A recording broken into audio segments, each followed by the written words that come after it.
सेवकों की कहानी राजपूत सोलंकी की जुबानी। आज देश भर में हर तरफ अयोध्या श्री राम मंदिर निर्माण की ही बातें चल रही है। हर्ष व उल्लास के समय में सनातन हिंदू धर्म के हमारे पूर्वज सदियों से जो ख्वाब देखते रहे, आज अंततः हम 5 अगस्त 2020 को इसकी नींव रखने जा रहे हैं। हम अगर राम मंदिर निर्माण में योगदान की बात करें तो सबसे बड़ा श्रेय जाता है उन वीरकार सेवकों को जिन्होंने बाबरी ढांचा ढाया, साथ ही देश सहित विश्व भर में सनातन धर्म की जीत के साथ रामलला के मंदिर निर्माण की कस्में खाई और इनके उग्र आंदोलनों के आगे सरकार को अपना शीश रामलला के आगे झुकाना ही पड़ा। इसी कड़ी में हम बात करें हर जंग में तैयार रहने वाले इंदौर की, तो सन 1982 में लाखों कार सेवकों के काफिले में शामिल वर्तमान संघ के कर्मठ कार्यकर्ता नरेंद्र सोलंकी जी से बातचीत के दौरान उन्होंने बताया कि वह कैसे हिंदू वीर लक्ष्मण सिंह गोड़ के साथ उस समय भयावह दृश्य के बीच बाबरी को चीरते हुए अयोध्या से इंदौर स्थित अपने घर पहुंचे। आइए जानते हैं उस वक्त की पूरी कहानी उन्हीं की जुबानी।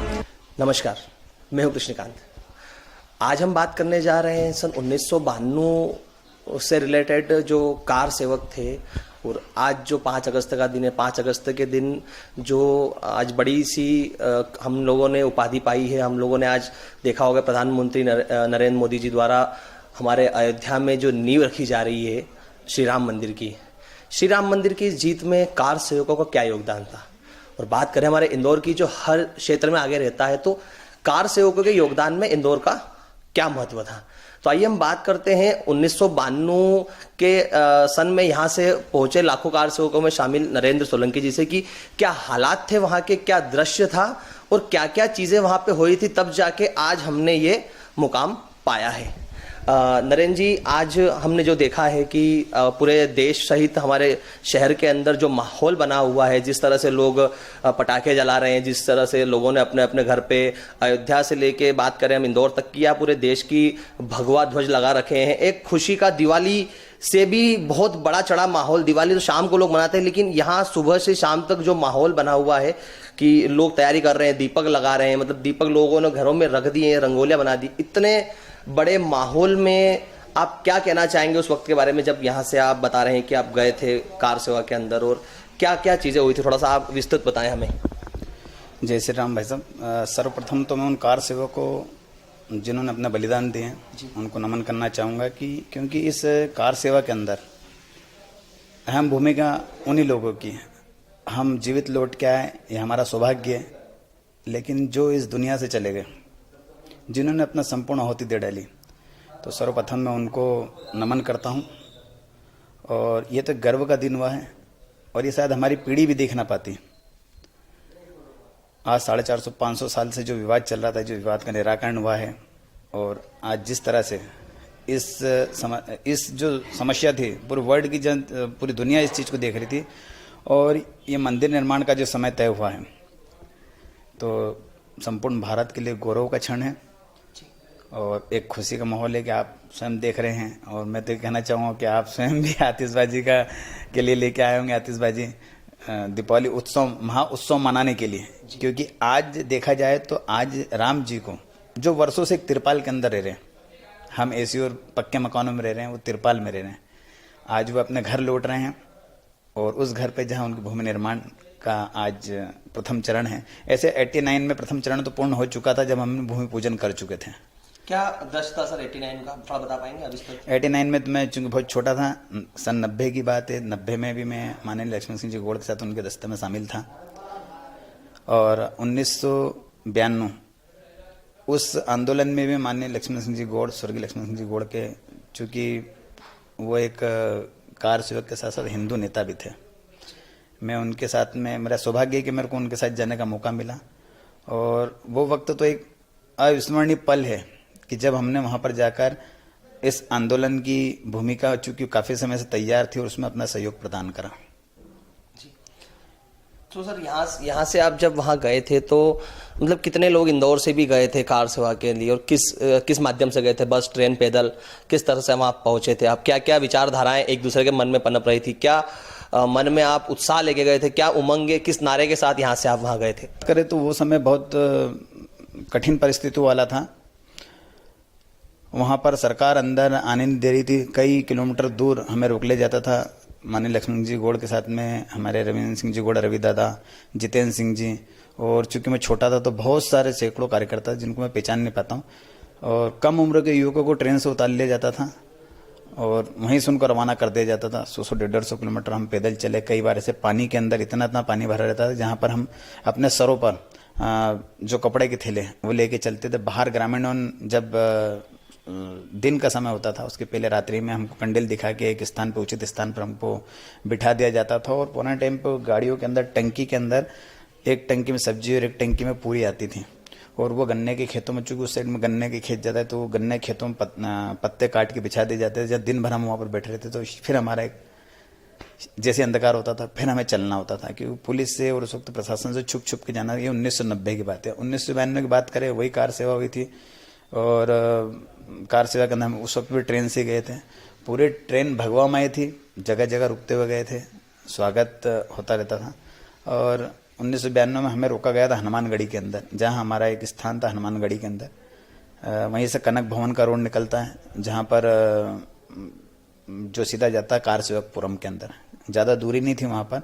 कार सेवकपुरम में हमेशा सभा हुआ करती थी। सामने राम लला जी, क्योंकि मैं राम लला विराजमान थे बोलूँगा, राम मंदिर बोलूँगा उसको, वो तो एक ढांचा था। हमारी छाती पे एक थोपी गई चीज़ थी जिसको हमने उसको निस्ता नाबूद करा। वो दिन भी विष्णु पहले जब 6 दिसंबर 1992 के दिन कार सेवा प्रारंभ हुई। कार सेवा के अंदर अशोक जी सिंघल, अटल जी, माननीय अटल जी, ऋतुम्बरा जी, उमा दीदी भी बहुत छोटी थी। तो सभी के भाषण हो रहे थे और सभी का कहना था कि एक मट्टी आप लेके आइए सर्वे नदी से और यहाँ पर डाल दीजिए और ये आपकी कार सेवा पूर्ण होगी। लेकिन पिछली बार की तुलना में इस बार ज़्यादा आक्रोशित कार सेवक कौन थे, क्योंकि जो 1990 में हुआ था, लाखों कार सेवक, कहना चाहूँगा कोठारी बंधु ऐसे नाम है जिनको बाहर निकाल कर मारा गया था। ऐसे सैकड़ों कार्यकर्ता थे जिनको सरयू नदी के ऊपर गोली चलाई गई थी पुलिस के द्वारा, और सरयू नदी के अंदर वो कूद गए थे। सैकड़ों खंदकों में जला दिया गया था। मतलब बहुत उन घटनाओं को मैं अगर करें तो शायद बहुत एक अलग वो बन जाएगा। तो वो 1992 का पल ऐसा था कि ये था कि हो सकता है हम वापस लौट के आएंगे नहीं आएंगे। जब ये बोला गया 11 बजे कि आपको मट्टी डालना है, उस वक्त पे सर्वप्रथम जो हमारी दुर्गा वाहिनी लगी हुई थी, केरल के कुछ कार सेवक लगे हुए थे जो दूसरी वाहिनी थी। चूंकि मैं मध्य भारत प्रांत की तरफ से गया हुआ था, वहाँ पर जो घटना हुई, जब ये देखा तो कार्यकर्ताओं में काफ़ी आक्रोश हो चुका था उसमें। और वो उस आक्रोश को देखते हुए भीड़ सीधे उनकी बिगड़ सुनते हुए रोकते रहे वरिष्ठ नेता, और उस बाबरी ढांचे के ऊपर चढ़ गई पब्लिक। और उस वक्त का ऐसा कहा जाता है कि वहाँ के जो स्थानीय डीएसपी थे वो कल्याण सिंह सरकार के पास गए थे गोली चलाने के लिए, लेकिन उनको अनुमति नहीं दी गई। और ये भी हमारा सौभाग्य होगा कल्याण सिंह जी ने, वो भी एक कार सेवक रही है, क्योंकि उनने शाम तक रोक के रखा और शाम को उन्होंने अपना इस्तीफा दे दिया था। उस पूरी गवर्नमेंट को रोका, हमने पूरा उस चीज़ों को नेस्ता नाबूद करा है कई लोगों के। और दूसरा तो आपके चैनल को धन्यवाद देना चाहूँगा, और आप जिस भाई को धन्यवाद कि हमारी बातें कार सेवक जो गुमनामी के अंदर हो चुके हैं, आज कई लोगों ने आगे बढ़ चुके हैं उनका नाम लेके। कई वरिष्ठ ऐसे भी जिनसे मैंने पूछा भी फ़ोन लगाकर भी कि भैया मैं उसमें आपका नाम लेना चाहूँ, तो उनका मना कर दे कि नहीं, अपना नाम हमकन लेना, कि कुछ चीज़ें उनको डर भविष्य के अंदर। लेकिन ये तो मेरा सौभाग्य है, इसमें कुछ भी हो आगे पीछे हमारा सौभाग्य है कि हम इस लायक रहे कि भगवान राम ने हमें उस मौका दिया कार सेवक में। नरेंद्र जी, सीधी सी बात करी जाए कि काफ़ी बलिदानों के बाद हम लोगों ने ये दिन पाया है। भाई आज जो हम खुशी हमारे चेहरे पे लिए घूम रहे हैं, ये वो खुशी नहीं है कि रात को आई है और सुबह हम हंस पड़े। ये 500 वर्षों से हम लोग ये लड़ाई लड़ रहे थे। हम दिन रात सोच रहे थे कि हमें भी शायद ये पता नहीं था कि मंदिर हम लोग देख पाएंगे। आपको भी शायद एक उम्मीद न थी कि आप ये मंदिर बनता हम देख पाएंगे। कि प्रधानमंत्री नरेंद्र मोदी जी का बड़ा बड़ा आभार मैं भी मानता हूं कि उन्होंने ये दिन देश को दिखाया, समस्त सनातन धर्म को दिखाया। साथ में ये बात कहना चाहूँगा कि जिस तरह बताया जाता है कि हमारे जो यहाँ के हिंदू वीर नेता थे माननीय लक्ष्मण सिंह गौड़ जी, वो भी वहाँ पे गए थे। तो वो जब वहाँ पर गए थे आप उनके साथ थे, कोई ऐसा दृश्य आपको याद है जब लक्ष्मण सिंह गौड़ जी वहाँ पे गए हों और वहाँ ऐसा कुछ वाकया अच्छा या बुरा हुआ जिसका वर्णन करना चाहेंगे? शाम का टाइम जब 6 दिसंबर के दिन जब अब शाम का टाइम हो चुका था, वो ढांचे को पूरा ढाया, तीसरा ढांचा जो था 3:30-4 बजे के समथिंग उसकी जो शुरुआत हो चुकी थी तोड़ने की। 6 बजे के आसपास जब उसको पूरा निस्ता, एक दीवार बना दी गई थी राम चबूतरे के रूप में, कि राम जी के मंदिर के रूप में, और शाम के वक्त पे सबका लौटना वापस चालू हो गया था, क्योंकि दादा उस वक्त पे कहीं दिखाई नहीं दे रहे थे। और कुछ लोगों में यह था कि वो जो एक बड़ी दीवार थी उस पे दीवार पे लखन दादा थे, और वो दीवार भरभरा के गिरी तो दादा उसमें दब चुके हैं। तो मन में बड़ी पीड़ा थी, वहाँ से निकलना भी था। हम वापस हमारी जगह हनुमानगढ़ी आ गए। हनुमानगढ़ी में जब हम लोग बैठे, दादा का रास्ता देख रहे थे, उस वक्त का पल में भूल नहीं सकता है कि दादा आए थे और पूरे धूल के अंदर सने हुए थे। उनने बोला आप अपनी सब तैयारी करो, हमें आज रात ही निकलना है, क्योंकि उसके बाद हम निकल नहीं पाएंगे। और हम रात्रि के टाइम पे हम उस ट्रेनों में बैठे, और ट्रेन में बैठ के जब हम वहाँ से निकले तो वो दृश्य भी मैं आप बताऊं कि उसके बाद हमारी एक भोपाल में भी घटना हुई, तो कुछ अल्पसंख्यक लोगों ने ट्रेन की चेन खींच दी थी, जहाँ पर मैं, राजेश जी सांबाड़, एक राजेश जी पाठक, धनंजय गुंजाल जी, जो हम लोग उतरे थे वहाँ पर, विवादित बात थी। लेकिन जब वहाँ से अयोध्या से निकले तो वो दृश्य कभी भूलने में नहीं आ सकता कि कई जगह पर गाड़ियों पर पेट्रोल बम फेंके गए थे, और बाहर की जो जगह जगह जो प्रदेशों से हम निकल के आ रहे थे, वो जगह जगह मकान जलाए जा रहे थे, क्योंकि वो दंगा मेरे ख्याल से पूरे भारत का सबसे बड़ा दंगा था। और दंगाइयों ने, किसी को नहीं देख रहे थे, कार सेवकों की ट्रेनों पे पथराव और आगजनी घटना। उस वक्त में मन में एक विचार था कि अब हम वापस हमारा घर नहीं देख पाएंगे। उस परिस्थिति में हमें यह था कि अब हम इस परिस्थिति में वापस घर नहीं पहुंच पाएंगे।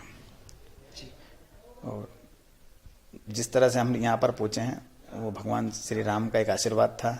और आज राम जी के इस कार्यक्रम को देखते मन हर्षोल्लास से भर जाता है।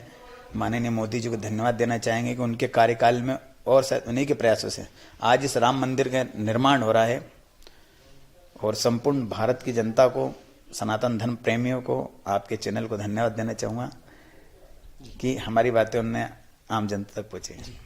कुल मिला के हम आज बात जिस मुद्दे पे कर रहे थे, श्री राम मंदिर, आज जो छोटे बच्चे हैं या युवा पीढ़ी है, जो देश की युवा पीढ़ी है, आज हम बता दें उसको जिसको पता नहीं है कि ये जो खुशियां मनाई जा रही है, जो भगवा ध्वज घर के बाहर लगाए जा रहे हैं, ये जो दीप जलाए जा रहे हैं, ये ऐसे ही नहीं जलाए जा रहे हैं। ये कोई एक दिन की दिवाली नहीं मनाई जा रही है, ये लाखों कार सेवकों का बलिदान है, हमारे पूर्वजों का, आपके पूर्वजों का।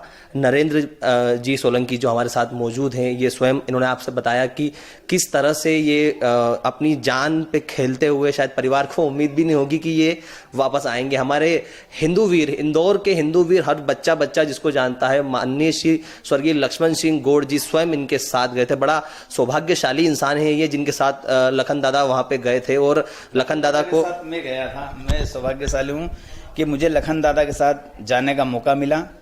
उनका साथ जो सानिध्य उनका जो मुझे मिला है, उस चीज़ को मैं कभी नहीं भूल सकता। तो देखिए आप कि ये जो बात है, ये कोई छोटी बात नहीं है। मैं फिर दोहरा रहा हूँ कि आज शाम 5 अगस्त की शाम कोई भी न चुके, हर घर के आगे भगवा ध्वज लगाया जाए और हर घर के आगे एक दीप जलाया जाए। दिवाली से बड़ी दिवाली आज हमें मनाना है और ये पूरे हिंदुस्तान को करके दिखाना है।